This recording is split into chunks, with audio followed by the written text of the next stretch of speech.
آپ کو بہت ساری نعمتوں سے نوازا ہے، اور اس کے ساتھ ساتھ زبان کو بھی اللہ رب العالمین نے ہمیں اور آپ عطا کی ہے۔ اللہ رب العالمین نے قرآن مجید کے اندر ارشاد فرمایا أَلَمْ نَجْعَلْ لَهُ عَيْنَيْنِ وَلِسَانًا وَشَفَتَيْنِ، کیا ہم نے زبان اور دو آنکھیں اور دو ہونٹ نہیں بنائے؟ اللہ رب العالمین نے یہ زبان دے کر ہم پر یہ ذمہ داری عائد کی ہے، ہم پر یہ پابندی عائد کی ہے کہ ہم اپنی زبان سے صرف حق بات بولے، اپنی زبان سے جو حق پر مبنی گفتگو ہے ہم صرف انہی کو ادا کریں، اور اس کا جائز استعمال کرے اور اس کا ناجائز استعمال سے بچے۔ اللہ رب العالمین نے ہم پر اور آپ پر یہ ذمہ داری عائد کی ہے۔ اللہ رب العالمین قرآن مجید کے اندر ارشاد فرماتا ہے یا ایھا الذین آمنوا اتقوا اللہ وقولوا قولا سدیدا یصلح لکم اعمالکم ویغفر لکم ذنوبکم۔ اے ایمان والو، اے مومنو، تم اپنے رب سے ڈرو، تم اپنے پروردگار سے ڈرو، تم اللہ رب العالمین سے ڈرو۔ وَقُولُوا قَوْلًا سَدِيدًا، اور بات سیدھی کیا کرو، بات سچی کیا کرو۔ یُصْلِحْ لَكُمْ أَعْمَالَكُمْ، اور اللہ تعالیٰ تمہارے اعمال کی اصلاح کر دے گا، تمہارے اعمال کو سنوار دے گا، تمہارے کاموں کو درست کر دے گا۔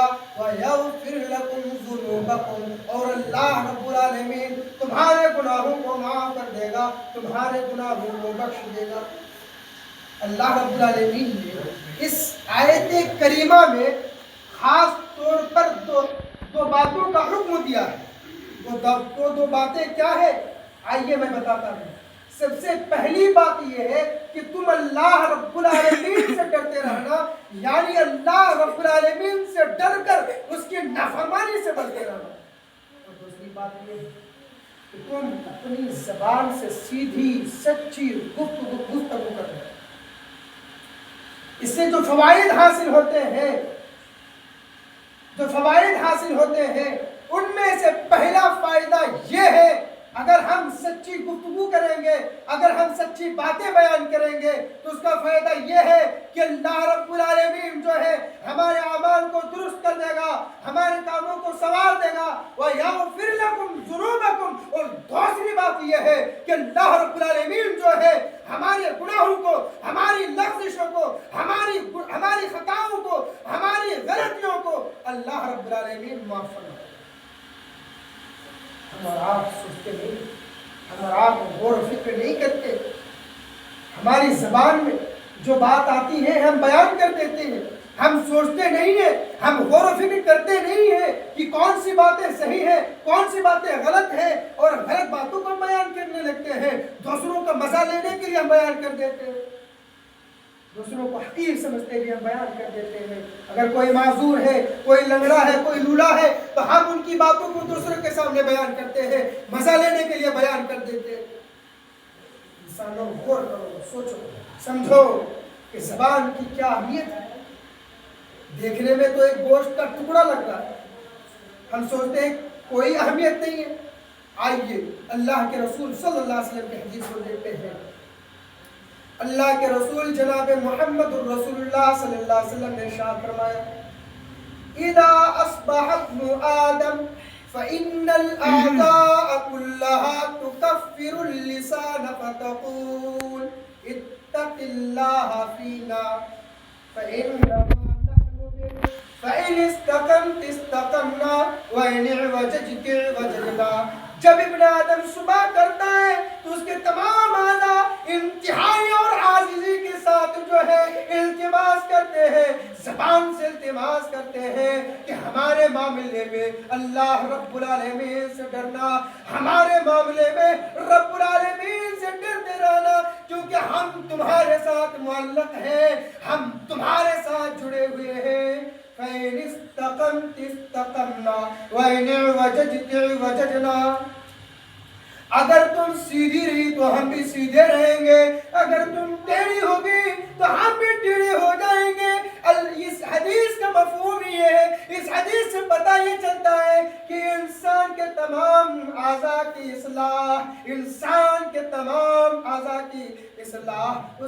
زبان پر ہے. اگر ایک انسان اپنی زبان کو قابو میں رکھے اور اپنی زبان سے صرف حق بات بولے, اگر اپنی زبان سے سیدھی اور سچی گفتگو کرے میرے پیارے ساتھیوں, تو اس کے تمام اعضاء کی اصلاح ہو جائے گی.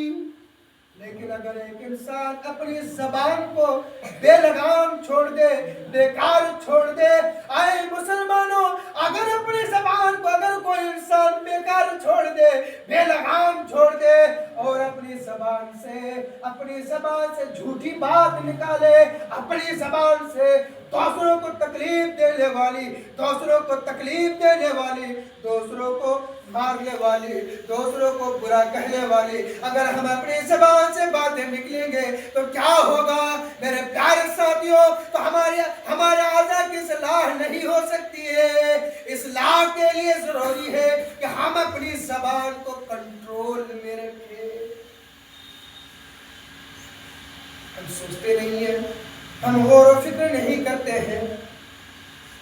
آئیے آپ کو میں بتا دوں, اللہ کے رسول جناب محمد رسول اللہ صلی اللہ علیہ وسلم نے زبان کی اہمیت کو واضح کرتے ہوئے فرماتے ہیں, اگر زبان کی اہمیت کو دیکھنا چاہتے ہیں تو ہمیں اللہ کے پیارے نبی جناب محمد رسول اللہ صلی اللہ علیہ وسلم کی حدیث کو سننا پڑے گا, ہمیں غور کرنا پڑے گا, ہمیں اللہ کے رسول صلی اللہ علیہ وسلم کی حدیث کو نمونہ بنانا پڑے گا. میرے پیارے ساتھیوں, اللہ کے نبی فرماتے ہیں ان العبد ليتكلم بالكلمة من رضوان الله لا يلقي لها بالا يرفع الله بها درجات, وان العبد ليتكلم بالكلمة من سخط الله لا يلقي لها في جهنم. بے شک ایک بندہ اللہ کو راضی کرنے والا, اللہ کو خوش کرنے والا ایک کلمہ بولتا ہے جس کی وہ کوئی خاص پرواہ نہیں کرتا ہے, اس کی کوئی خاص پرواہ نہیں کرتا ہے, لیکن اس کی وجہ سے اللہ رب العالمین جو ہے اس کو جنت میں لے جاتا ہے, اس کے درجات کو بلند کر دیتا ہے, اس کے مقام کو اونچا کر دیتا ہے. وَإِنَّ الْعَبْدَ لَيَتَكَلَّمُ بِالْكَلِمَةِ مِنْ سَخَطِ اللَّهِ لَا يُلْقِي لَهَا بَالًا يَهْوِي بِهَا فِي جَهَنَّمَ. اور ایک بندہ اللہ کو ناراض کرنے والا, اللہ کو ناخوش کرنے والا ایک کلمہ بولتا ہے, ایک کلمہ جانتے ہیں, جہنم میں جاتا ہے. چلیے میں آپ کو اور آگے لے کر چلوں. حضرت ابو ہریرہ رضی اللہ تعالیٰ عنہ بیان کرتے ہیں کہ اللہ کے رسول جناب ما یتبین ما فیہا یہوی بہا فی النار ابعد ما بین المشرق والمغرب. بے شک ایک بندہ ایک لفظ بولتا ہے جس کی وہ خاص پرواہ نہیں کرتا ہے, وہ سوچتا نہیں ہے, وہ غور و فکر نہیں کرتا ہے کہ اس میں کیا وبال ہے, لیکن اس کی وجہ سے جو ہے مشرق و مغرب کے درمیان جو مسافت ہے, جو دوریاں ہے, اس سے کہیں زیادہ وہ جہنم کے نیچے چلا جاتا ہے. اور یہی وجہ ہے کہ حضرت عبداللہ بن مسعود رضی اللہ تعالیٰ عنہ اپنی زبان کو پکڑ کر کہتے تھے یا لسان قل خیرا تغنم واسکت عن شر تسلم من قبل ان تندم. اے زبان تم خیر کی گفتگو کرنا, اے زبان تم بھلائی کی باتیں کرنا, تم بہت سارے فوائد کو حاصل کر لو گی.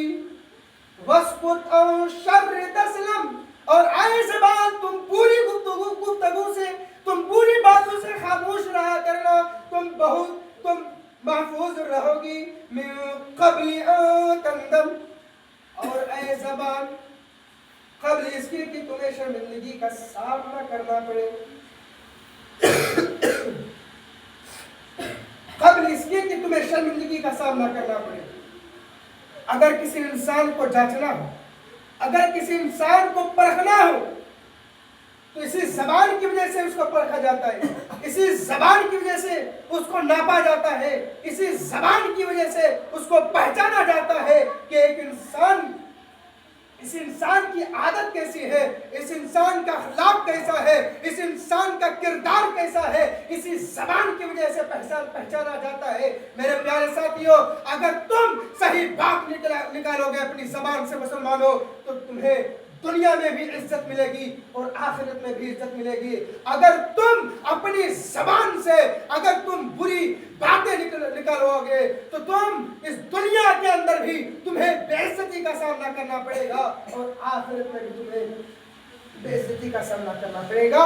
اسی لیے حدیث کہتی ہے کہ تم بری گفتگو سے، بری باتوں سے تم خاموش رہا کرو، تم محفوظ رہو۔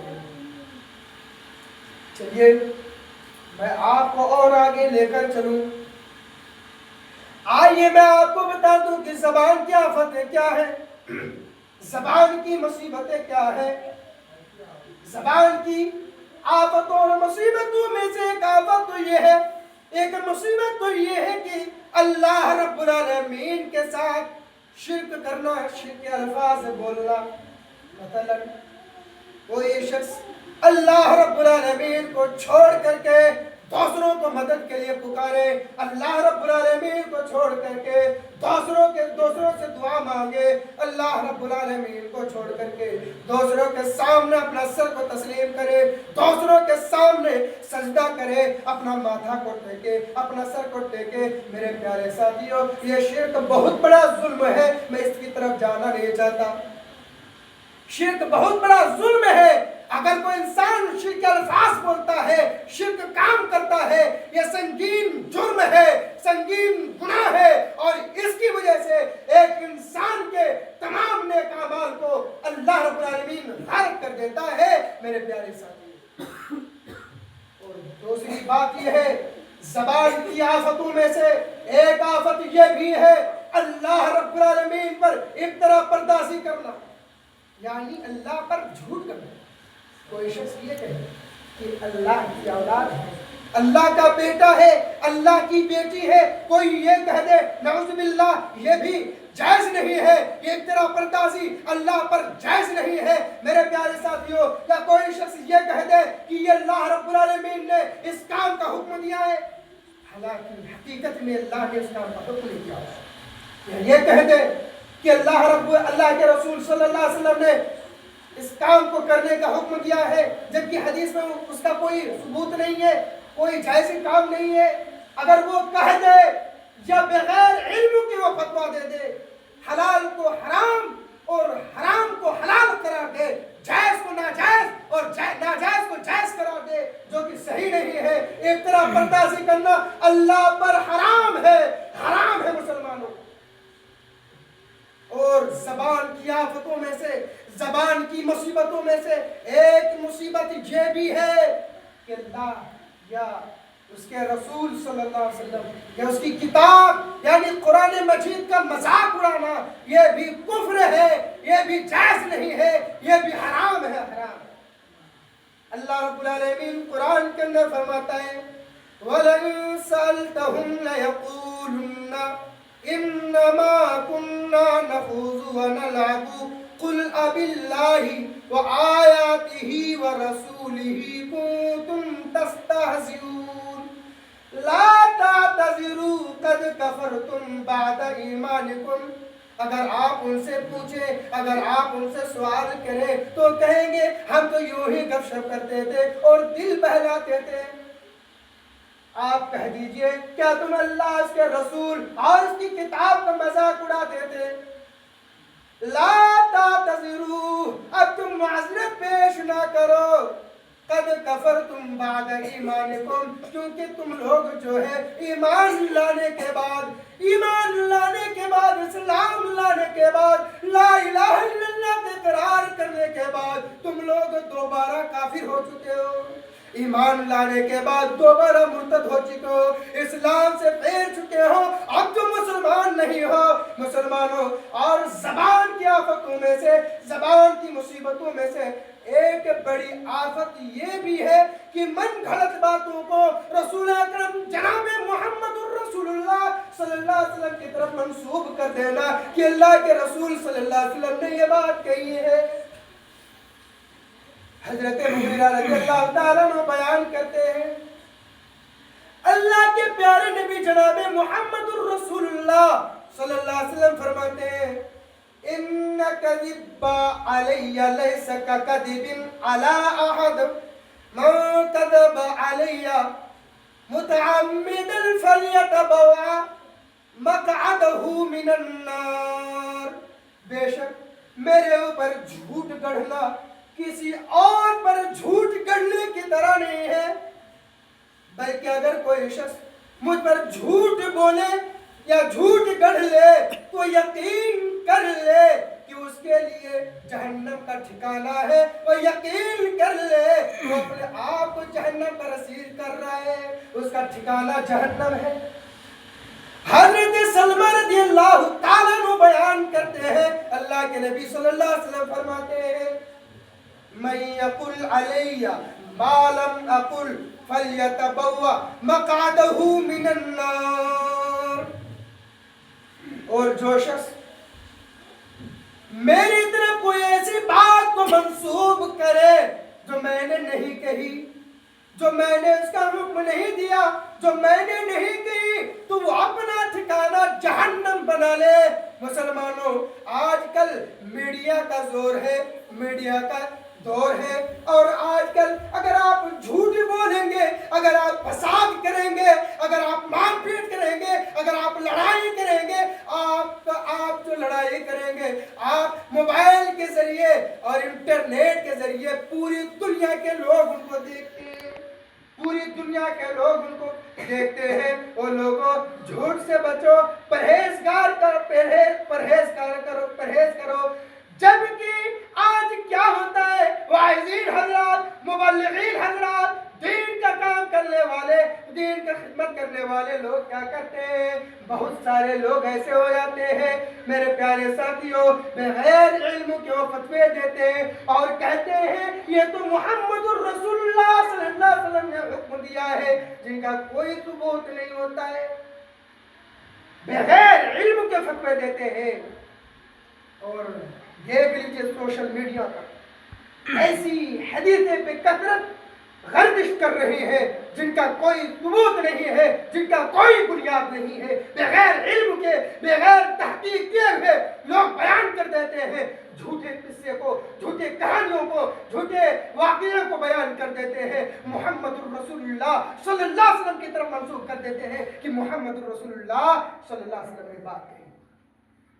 اگر کوئی انسان ایسا کرتا ہے، کوئی مبلغ ایسا کرتا ہے، کوئی خطبہ ایسا کرتا ہے تو وہ سن لے، اگر ایسا کرتا ہے تو جھوٹوں میں سے جھوٹا ہے، وہ مکار ہے، وہ کذاب ہے۔ مسلمانوں اپنی زبان کی حفاظت کرو، اپنی زبان کا کنٹرول کرو، اپنی زبان کا جائز استعمال کرو، اس سے ناجائز استعمال سے بچاؤ۔ چلیے میں آپ کو اور آگے لے کر چلوں گا۔ چلیے زبان کی آفتوں میں سے، زبان کی مصیبتوں میں سے ایک آفت تو یہ بھی کہ غیر اللہ کی قسم کھانا۔ بہت سارے لوگ جلدی سے قسم کھا لیتے ہیں، باپ کی قسم کھا لیتے ہیں، ماں کی قسم کھا لیتے ہیں، بھائیوں کی قسم کھا لیتے ہیں، بہنوں کی قسم کھا لیتے ہیں، اولاد کی قسم کھا لیتے ہیں۔ کیا کہتے ہیں؟ ارے بھائی میں کہہ رہا ہوں میں نہیں لیا ہوں، کہہ رہے ہیں تم قسم کھاؤ، اللہ قسم، باپ کی قسم، ماں کی قسم، بھائی کی قسم، میں نے یہ سامان نہیں لیا۔ اے لوگوں، حدیث کیا کہتی ہے، محمد الرسول اللہ صلی اللہ علیہ وسلم کیا کہتے ہیں، اس کو بھی دیکھتے ہیں۔ اللہ کے علاوہ دوسروں کا قسم کھانا جائز نہیں ہے، اللہ کے علاوہ غیر اللہ کی قسم کھانا جائز نہیں ہے۔ اللہ کے رسول صلی اللہ علیہ وسلم فرماتے ہیں لا تحلفوا بآبائكم ولا بأمهاتكم ولا بالأنداد ولا تحلفوا إلا بالله ولا تحلفوا بالله عز وجل إلا وأنتم صادقون، کہ تم اپنے باپوں کی، اپنی ماؤں کی اور شریکوں کی قسم نہ کھایا کرو، اور صرف اللہ ہی کی قسم کھایا کرو۔ اور اللہ کی قسم صرف اسی وقت کھائی جا سکتی ہے ان کنتم صادقون، جب تم سچے ہو۔ اب ذرا سوچئے تو صحیح، اپنے سینے پر ہاتھ رکھیے تو صحیح۔ بہت سارے لوگ ایسے ہوتے ہیں، بہت سارے لوگوں کو تو معلوم ہے ہی نہیں کہ باپ کا قسم کھانا، ماں کی قسم کھانا، بھائیوں کی قسم کھانا کیسا ہے۔ مسلمانوں، یہاں قرآن یا حدیث کہتی ہے کہ اللہ کی قسم صرف اسی وقت کھائی جا سکتی ہے جب تم سچے ہو۔ آئیے آگے لے کر چلتے ہیں۔ زبان کی آفتوں میں سے، زبان کی مصیبتوں میں سے ایک بڑی آفت یہ بھی ہے عمومی گفتگو کرنا۔ بعض لوگ جھوٹ بولتے ہیں، غلط بیانی کرتے ہیں اور حق بات نہیں بولتے ہیں۔ اس کے بارے میں بھی اللہ کے رسول صلی اللہ علیہ وسلم نے فرمایا علیکم بالصدق فإن الصدق يهدي إلى البر وإن البر يهدي إلى الجنة وما يزال الرجل يصدق ويتحرى الصدق حتى يكتب عند الله صديقا۔ اے لوگو، تم ہمیشہ سچ بولا کرو، سچ کو لازم پکڑ لو۔ فإن الصدق يهدي إلى البر، کیونکہ سچ، یہ نیکی، یہ سچائی، یہ اچھے نیکی کی راستہ پر لے جاتا ہے، اور یہ نیکی جنت کا راستہ دکھاتی ہے، جنت کی طرف لے جاتی ہے۔ وما يزال الرجل يصدق ويتحرى الصدق حتى يكتب عند الله صديقا، اور ایک انسان ہمیشہ سچ بولتا ہے، ہمیشہ سچ ہی کی متلاشی رہتا ہے، ہمیشہ سچ ہی کو تلاش کرتا ہے، ہمیشہ سچ بولتا ہے، تو اللہ کے وہاں لکھ دیا جاتا ہے یہ صادق ہے، یہ سچ بولنے والا ہے، یہ صدیق ہے۔ مسلمانوں، سچ کو لازم پکڑو۔ اگر تم سچ بولو گے، دنیا میں بھی تمہیں کامیابی ملے گی اور آخرت میں بھی تمہیں کامیابی ملے گی۔ اسی لیے حدیث کہتی ہے کہ تم سچ کو لازم پکڑ لو۔ اس سے فائدہ کیا ہے؟ اگر تم سچ کو لازم پکڑ لو گے، اور یہ سچ نیکی کی راہ دکھاتی ہے، اور یہ نیکی جنت کے راستہ دکھاتی ہے۔ اور انسان اگر ہمیشہ سچ بولتا ہے، اور کوئی انسان نہیں چاہے گا کہ ہمارے نام اعمال میں سچ لکھ دیا جائے، ہمارے نام اعمال میں صادق لکھا جائے، سچا لکھا جائے، کون انسان یہ تصور نہیں کرے گا؟ آئیے حدیث کا دوسرا پہلو بھی دیکھتے ہیں۔ اللہ کے رسول صلی اللہ علیہ وسلم فرماتے ہیں وَإِيَّاكُمْ وَالْكَذِبَ فَإِنَّ الْكَذِبَ يَهْدِي إِلَى الْفُجُورِ وَإِنَّ الْفُجُورَ يَهْدِي إِلَى النَّارِ وَمَا يَزَالُ الرَّجُلُ يَكْذِبُ وَيَتَحَرَّى الْكَذِبَ حَتَّى يُكْتَبَ عِندَ اللَّهِ كَذَّابًا۔ اور تم جھوٹ سے پرہیز کرو، جھوٹ سے بچو، کیونکہ جھوٹ گناہ کی طرف لے جاتا ہے، اور یہ گناہ جہنم میں پہنچا دیتا ہے۔ اور ایک انسان ہمیشہ جھوٹ بولتا ہے، جھوٹ ہی کا متلاشی میں رہتا ہے، تو اس کے بارے میں کیا کہتا ہے کہ اللہ کے وہاں لکھ دیا جاتا ہے یہ بہت بڑا کذاب ہے، یہ مکار ہے، یہ جھوٹا ہے، یہ جھوٹا ہے۔ سمجھ میں آیا کہ جھوٹ کا نقصان کیا ہے؟ اس دنیا میں بھی ہمیں پستی کی طرف ہمیں جانا پڑے گا۔ تب اگر ہم جھوٹ بولیں گے تو ہمیں اس دنیا کے اندر بھی بے عزتی ہماری ہونی ہے، اور آخرت میں بھی ہمیں بے عزتی ہوگی۔ مسلمانوں، سچ کو لازم پکڑ لو، مسلمانوں جھوٹ کو چھوڑ دو۔ آئیے، بہت سارے لوگ تجارت کرتے ہیں، ٹائم تو ہو گیا ہے، بس 2-3 منٹ کے اندر میں ختم کر دوں گا۔ بہت سارے لوگ تجارت کرتے ہیں، اس میں جھوٹی قسم کھاتے ہیں اور اپنی تجارت کرتے ہیں اور احسان جتلاتے ہیں۔ کیا یہ صحیح ہے؟ یہ نہیں، صحیح نہیں ہے، یہ بھی جائز نہیں ہے، یہ سنگین جرم ہے۔ اللہ کے رسول صلی اللہ علیہ وسلم فرماتے ہیں ثلاثۃ لا یکلمہم اللہ یوم القیامۃ ولا ينظر الیہم ولا یزکیہم ولہم عذاب علیم المسبل ازارہ والمنان الذي لا يعطي شيئا إلا منه والمنفق سلعته بالحلف الكاذب، تین افراد ایسے ہیں جن سے اللہ رب العالمین قیامت کے روز نہ ان سے بات کرے گا، نہ ان کی طرف دیکھے گا، ولا یزکیہم، نہ انہیں پاک کرے گا، ولہم عذاب علیم، اور ان کو دردناک عذاب دیا جائے گا۔ المسبل ازارہ نمبر 1 میں ہے اپنا تہبند کو، اپنی ننگی کو نیچے لٹکانے والا، ٹخنوں سے نیچے لٹکانے والا، ٹخنوں سے نیچے لٹکا کر گھسٹ کر چلنے والا، ایسے انسانوں کی طرف اللہ تعالیٰ دیکھنا بھی گوارا نہیں کرے گا۔ والمنان الذی لا یعطی شیئا الا منہ، اور دوسرا وہ انسان جو احسان جتلاتا ہے، جو جب بھی کوئی چیز دیتا ہے تو اس پر احسان جتلاتا ہے۔ مثال کے طور پر میں نے آپ کو سامان لے لیا یا کوئی بھی چیز میں نے لے لی، 5,000 کی ضرورت پڑی، میں آپ کے پاس گیا، آپ نے مجھے دے دیا، میں نے لے بھی لیا، لیکن کچھ دنوں کے بعد جب آپ کی ضرورت پڑتی ہے، جب آپ میرے پاس آتے ہیں تو مجھے، جب آپ پیسہ مانگتے ہیں مجھ سے تو میں کہتا ہوں بھائی کنڈیشن صحیح نہیں ہے، میری حالت صحیح نہیں ہے، میرے پاس پیسہ نہیں ہے، اور ہے تو پھر بھی نہیں دوں گا میں، ایسے بولتے ہیں۔ تو کیا کہتے ہیں؟ بھائی اس دن کو یاد کرو جب تمہاری مجبوری تھی، تمہاری کنڈیشن، تمہاری حالت صحیح نہیں تھی، میں نے آپ کو 5,000 روپیہ دیا تھا، اس وقت احسان جتلا دیتے ہیں۔ اسی لیے احسان جتلانے والوں کی طرف بھی اللہ رب العالمین قیامت کے روز دیکھنا بھی گوارا نہیں کرے گا۔ والمنفق سلعته بالحلف الكاذب، اور جھوٹی قسم کھا کر سودا بیچنے والا، اس کی طرف اللہ تعالیٰ دیکھنا بھی گوارا نہیں کرے گا۔ اگر ہم اور آپ کیا کہتے ہیں؟ اگر ہم جھوٹی بات نہیں کریں گے، اگر ہم جھوٹی قسم نہیں کھائیں گے تو ہماری تجارت نہیں چلے گی، ہماری دکان نہیں چلے گی، ہماری دکان بند ہو جائے گی۔ ہم اس طرح خیال کرتے ہیں ہمیں دنیا کی فکر ہے لیکن ہمیں آخرت کی کوئی فکر نہیں ہے۔ مسلمانوں، آخرت کی فکر کرو۔ اگر تم سودا بازی میں، اگر تم دکانداری میں، اگر تم تجارت میں جھوٹی قسم کھاتے ہو اور اپنی تجارت کرتے ہو، بزنس کرتے ہو اور دکانداری کرتے ہو، تو سمجھ لینا کہ قیامت کے روز اللہ رب العالمین تمہاری طرف دیکھنا بھی گوارا نہیں کرے گا۔ دیکھنا تو دور کی بات، ولا یزکیہم، اور انہیں پاک بھی نہیں کرے گا، ان کے لیے دردناک عذاب ہوگا۔